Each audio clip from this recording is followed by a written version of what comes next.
Hello and welcome to the Flix Forum podcast, where each episode we go back and we look at a Netflix original film in the order of release. This episode we have Netflix 304th film from 2020. It's the Nigerian drama Citation, directed by Kunle Afolayan and stars Jimmy Jean-Louis, Temi, Otedola, and Bukunmi, Oluwashina. I'm Jesse, I'm your host. Thanks for joining me today for this international film. As always, we will spoil the film as we go, so if you're keen on checking this one out, give us a pause and come back a little bit later on, because we start the show with the Fast Flicks, where we do a quick little summary of what the film is all about. So this one's about a university student who speaks up about her lecturer being inappropriate, but who will believe her? It's a big question, I guess, and obviously a bit of a courtroom drama almost in this back half of the film.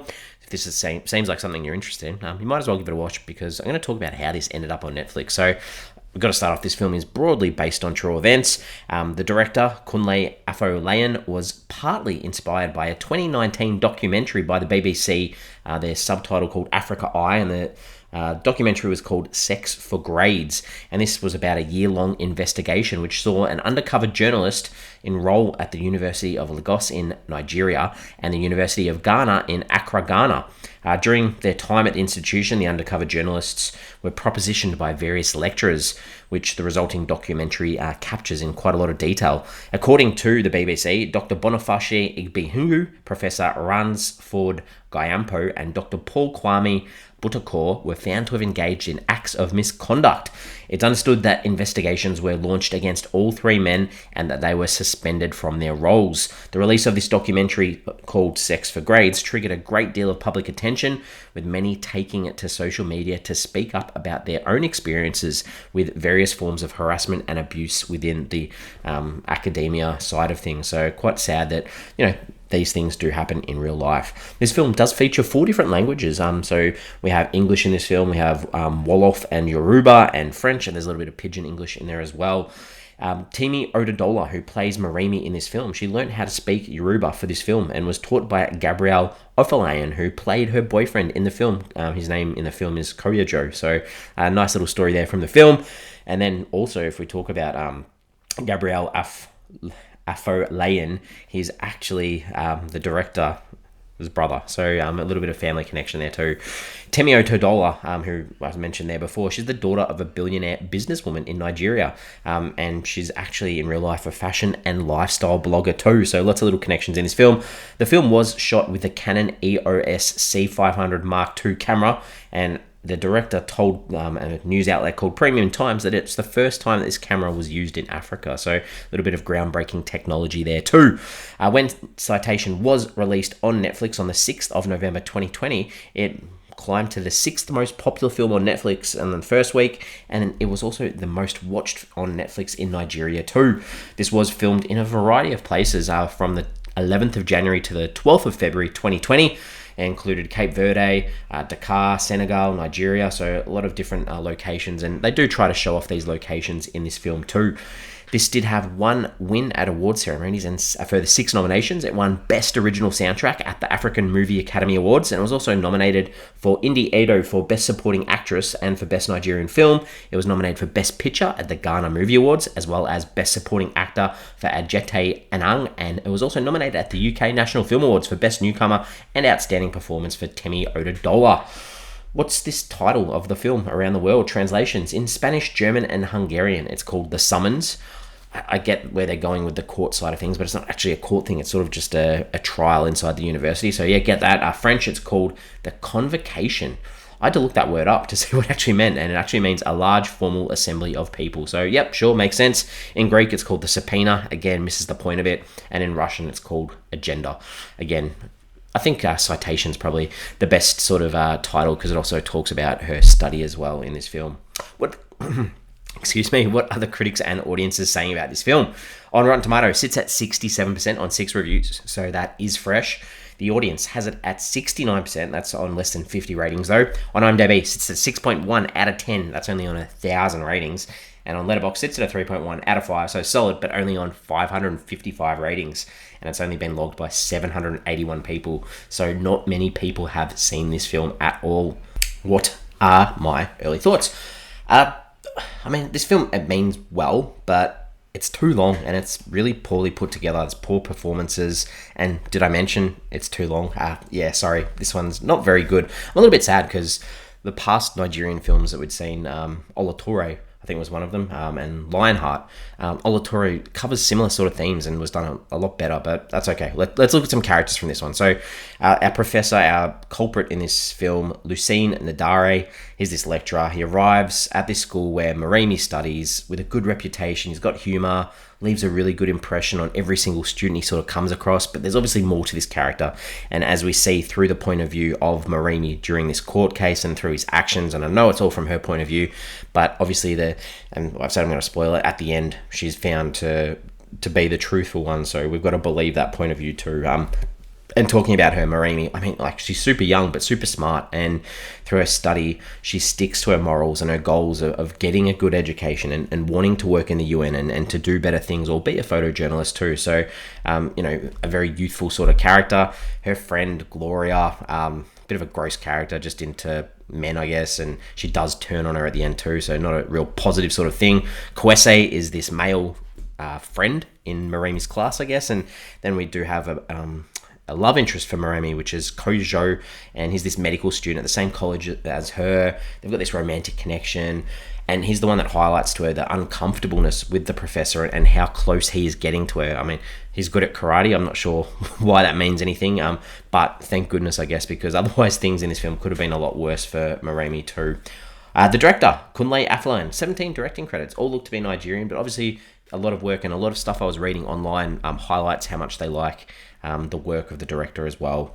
Let's talk about some scenes. What are some scenes that stood out? What are some things I didn't like? There is a nice scene in this film where Maremi, she's like daydreaming in class with this replacement teacher, because obviously Lucene, her actual lecturer, is on trial, and it cuts nicely through this daydream to a class with him. So that was nice editing. And I also didn't mind Maremi going back to Senegal to interview people and find out about Lucene's past and his son and what he's done before too. So that was done nicely. Unfortunately, the rest are all things that I sort of want to forget. I think the whole opening, before the film even started, the actual the whole, it wasn't even a part of the film. The whole opening is this example of sex for grades, which has happened in the past in the culture, and a brief mention of it would have been sufficient, and it does happen later. There is a mention of it later anyway, so this just led to confusion, and I was supposed to know or care about these students, that they led to the death of a teacher, but it didn't mean anything in the overall story other than it's happened before, other than just this one story we are following. And then finally we had the introduction of the characters that we're going to follow for the whole film, like Maremi and Kwesi and Gloria and those characters. And I was even more confused, so I just didn't like that start of the film. I didn't like the scenes where Gloria was gross about Lucene. There's this slow-mo shot of Maremi walking the corridors, seeing pamphlets of her face as being like the poster child for standing up against abuse and being stared at by people. This was just really amateurish, and every time they were in class we got all this dialogue drop about politics, and you could tell that they were trying to tie what was happening in around the world with what we were seeing on screen, but it did drag throughout. That was annoying. The driving lessons that Maremi gives Lucene, just not great. There's a moment in court, a real brief moment, where Maremi calls Lucene a liar, and then all of a sudden the head of the court, or the head of the tribunal sort of thing, just says, well, it's getting too heated in here, we need a break. It was not heated at all.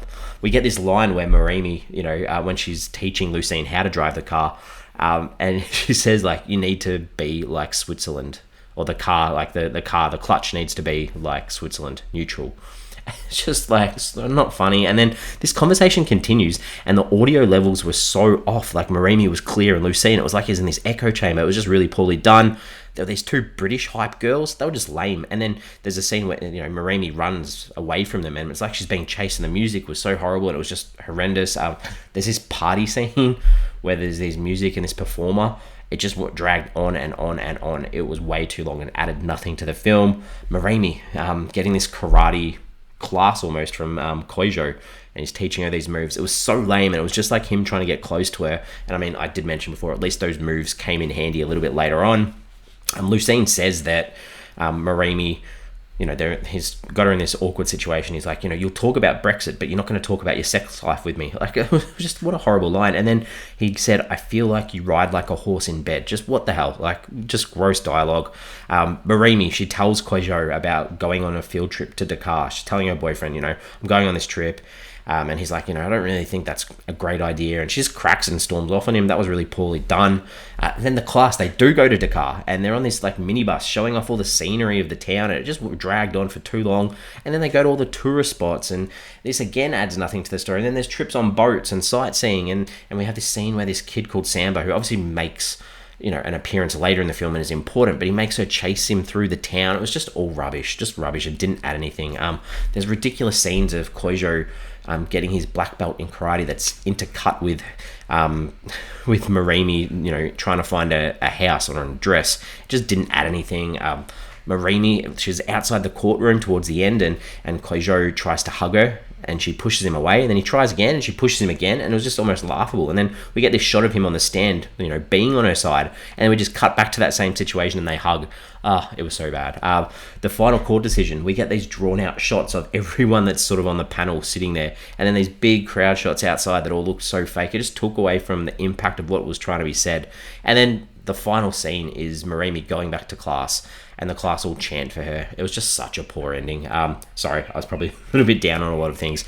The themes, the ideas of this film. So that idea that, the normalization almost of the rape culture that happens in education facilities in Africa, and people in power abusing it, and that idea of control too, and that difficulty of he said, she said, whose credibility should be believed. And that's that trouble, I guess, of a working system that's sort of set up to fail victims. How do you speak up when there's so many challenges or so many people that don't believe you?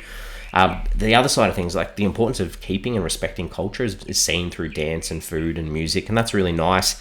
And that idea too of bravery and standing up and allowing and giving others the influence or the inner fire to make reports themselves too. So that's an important message to take away. What did I take away from this film? The music throughout was pretty woeful. I think there was once where I thought the music was okay. It was just over the top and made the balance of the film feel so off. And in saying that too, the start of the film, the production company clips, some of the most poorly rendered 3D. It looked like you were playing like a Nintendo 64 game. That's how poor the animation was, or like some word art from 2003. Just, oh man, horrible. Questions, ponderings, thoughts. How did Marimi have the money to fly herself to Dakar to get the witnesses that she needed? Like, she must be privileged, and possibly is, because we see that she's paying a legal representative to help her out too. So, I mean, and that's obviously something that a lot of victims wouldn't have the ability to do, which is really sad. I guess that's probably more a thought. There's that scene where we have this moment where the alleged sexual assault occurs, and there's this idea that Marimi was sick and had to vomit for half an hour, like based on other Nigerian films. Like, in the back of my head, like that idea that the professor drugged her to ensure she stayed behind, that really makes me feel not nice. The popular businesswoman, Ibukun Awasika, she plays herself as like the head of the council that's looking over this case, I guess. And there's a scene where she orders, like she's sitting there, and we see Lucine's getting a little bit angry because he realizes he's going to lose, and she tells him to sit down. And she claims all of the things that she's been nominated for, including the Nobel Prize. But apparently it's not actually possible, because the Nobel Prize, they have a 50-year secrecy rule where any year or the list of nominees, it's only made public 50 years later after it was created. So she's probably in her 50s in this film. That would have meant she was nominated before she was 10. So that's like a little funny thing to take away too. All right, we're ready to wrap this up. We give the films a rating out of 5. For me, it's an important story. It was just done pretty poorly. The film needed at least an hour cut from it, and it probably didn't need so many non-linear moments, because it just didn't add anything to the film. Unfortunately, I'm not a fan of this. 1.5 out of 5 for me. We're on socials. We've got X, formerly known as Twitter. We've got Facebook and Instagram. Give us a follow. Give us a like if you can. The question I wanted to put out there for this one is, like, why was there no mention or reference to Marimi's family? Like, I spoke before about, she's obviously well off. She's got money. She can afford for a lawyer. She can afford to travel, to chase ideas. Where's her mother? Where's her father in this whole situation? Where's her support crew there to help her out and get her through this tough time? I thought that was a really weird exclusion from this film.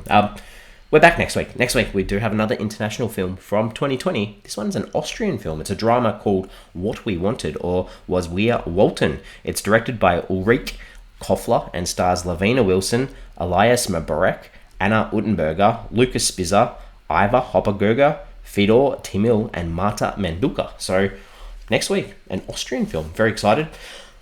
If you want to check it out, give it a watch before next week. Give us a download. As always, thanks for listening, and we'll see you next week.